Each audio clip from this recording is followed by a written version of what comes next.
Hello, I'm Paul McCarran. I'm here at the retreat house of Loyola on the Potomac.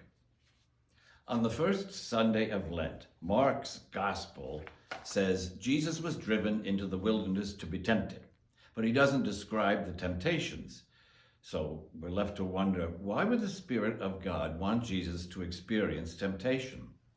First of all, I think we can find comfort in the fact that if Jesus, the Son of God, experienced temptation, we shouldn't be surprised if we, all the other children of God, experience the same thing.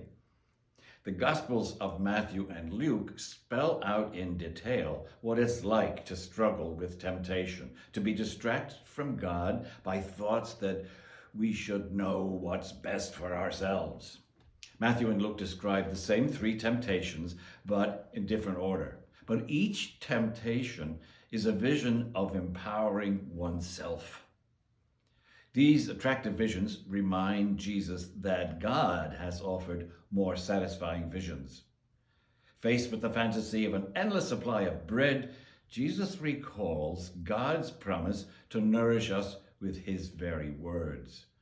Rather than make headlines by leaping unscathed from the temple, Jesus prefers to trust Scripture's account of God's promise to care for us, and he's not going to challenge God to prove that promise. And to the devil's offer to share his control over the world if Jesus will but follow him, Jesus says he trusts Scripture's direction to follow and worship only God. So Jesus deals with temptation as we all should.